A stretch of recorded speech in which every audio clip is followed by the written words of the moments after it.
É hora da entrevista do dia com Denise Campos de Toledo. E vamos falar agora das mudanças nas aplicações de renda fixa. Eu estou aqui com o Ramon Bozer, que é especialista, sócio da Valor Investimentos. Ramon, boa noite. Boa noite, Denise. Obrigado pelo seu tempo. Bom, Ramon, eu gostaria que você explicasse aqui para quem está nos acompanhando as mudanças que entraram em vigor no começo do ano, decisão do Conselho Monetário que pegou algumas aplicações que eram isentas, CRIs e CRAs, que eram os certificados de recebíveis do agronegócio, imobiliários, LCAs, LCIs e LIGs também ligadas a agronegócio e imobiliários. A diferença é que alguns papéis eram emitidos por bancos e outros eram certificados de recebíveis. E houve mudança em relação ao lastro dessas aplicações e prazo, carência, então deu uma dificuldade em quem queria aplicar e ganhar bastante no curto prazo, né? Sim, sim. O Conselho Monetário Nacional lançou a resolução 4.118 e a 4.119 para normatizar as emissões isentas de LCI, LCAs, CRIs, CRAs e LIGs, né? E, no caso, foi um puxão de orelha, né? Porque algumas empresas que não eram do setor tanto imobiliário, tanto quanto do agronegócio, acharam brechas e passaram a fazer essas emissões de dívidas, né, utilizando lastros que não eram com um fomento que foi criado pelo Conselho Monetário Nacional para desenvolver o investimento no setor imobiliário e no setor do agronegócio. Então, foi regulamentado novamente, então apenas empresas do setor imobiliário ou do agronegócio que vão poder realmente, de fato, emitir esses tipos de ativos isentos, né? Para as LCIs e LCAs que tinham uma carência de 90 dias, a normativa para as LCIs passou a ter uma carência de 12 meses para aqueles ativos que nós chamamos de pós-fixados e para os que são indexados a índice de preços que pagavam uma taxa de IPCA mais uma taxa pré, a carência passou a ser de 36 meses. Para a LCA, a normativa mudou, ela vai ser gradativa até 1º de julho, mas vai ficar com uma carência de 9 meses para pós-fixados e para os índices de preços vão ficar com uma carência de 12 meses. É por aí que pega mais o investidor, porque o investidor contava com a isenção de tributos e com prazo relativamente curto para poder começar a usar o dinheiro se ele tivesse necessidade. Era 90 dias, ele podia resgatar e mesmo o prazo de vencimento não era tão longo assim, não é? Então, ele era muito aproveitado, especialmente os grandes investidores, porque dependendo da instituição você consegue uma remuneração maior quando você tem mais para aplicar, mas de modo geral o investidor sai prejudicado nisso. Sim, sim. Até o pequeno investidor também tinha um certo acesso a esses investimentos, mas claro, o grande investidor ele conseguia barganhar taxas dependendo da instituição financeira. Sim, no cenário que nós estávamos com juros mais altos, né, era o cenário perfeito para o investidor.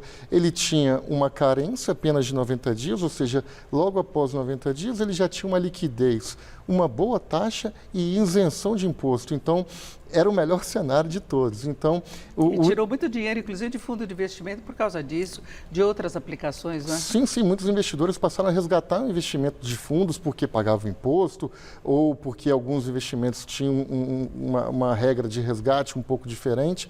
Então, era perfeito você ter um investimento de liquidez, sem imposto e com boas taxas, né? Agora, Ramon, como é que fica a situação em termos de rentabilidade para essas aplicações continuarem competitivas em relação a títulos do Tesouro, em relação aos CDBs, por exemplo, emitidos pelos bancos? Como é que o investidor hoje pode identificar uma boa remuneração nesses papéis ou nos papéis que são tributados? Perfeitamente. Isso tudo vai depender da taxa que o investidor vai poder pegar perante ao CDI na instituição.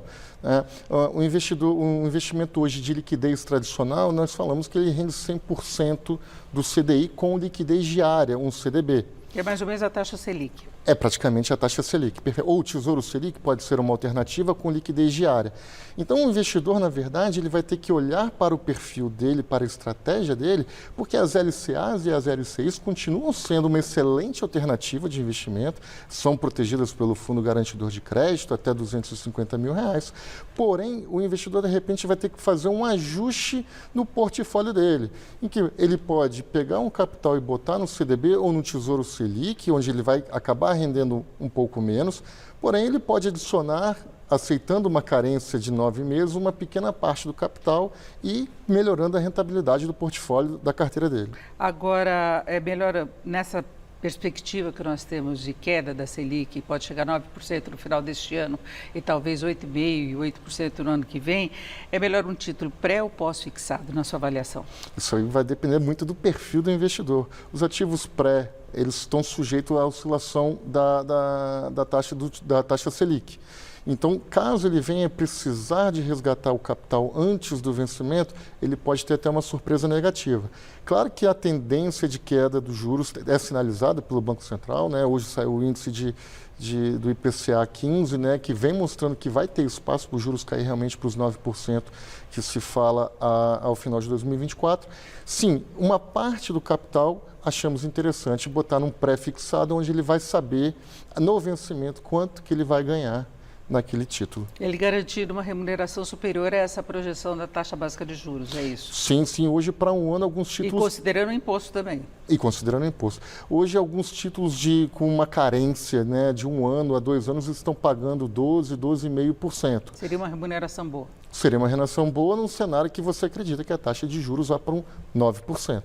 Então, você vai ter a oportunidade de travar o seu retorno a 12%, enquanto o mercado pode estar trabalhando já no final do ano a uma taxa de 9%. Só que você tem que ir com esse título até o vencimento, não resgata antes. Pode até resgatar se tiver uma reviravolta no comportamento dos juros. Aí você pode ter um momento de ganho, mas mantidas as condições atuais, você tem que ir até o vencimento para ter esse ganho. Para ter esse ganho, perfeitamente. Ele tem que levar até o vencimento, perfeitamente. Agora, com a inflação em queda e perspectiva de inflação mais baixa, que é exatamente por isso que a Selic está caindo, até a poupança ela está com um ganho real. Durante muito tempo, ela perdeu para a inflação, né? Agora, se a gente considerar pelo menos a inflação acumulada, que hoje ficou quase perto aí dos 5%, mas a remuneração da poupança anual está em 6,17%, com 0,5% ao mês, né?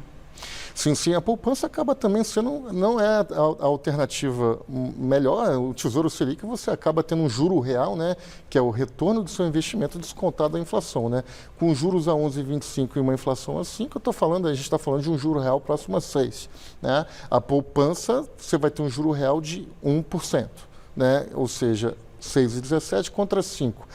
Pelo menos aquele pequeno investidor que não tem muito conhecimento, que está botando a poupança, ele passou a ter um retorno melhor do que a inflação. E tem essa questão da liquidez, que na poupança você mensalmente pode resgatar sem qualquer perda e sem ter a tributação, né? Perfeitamente. A poupança, você para ter o retorno 30 dias até fazer o aniversário, você vai ter o retorno dela, mas você tem o dinheiro ali a qualquer momento. Então, precisou numa emergência, sim, você pode utilizar a poupança perfeitamente. Bom, é muito difícil para o investidor que está tentando se situar agora, ele entender todas essas siglas, esse nome.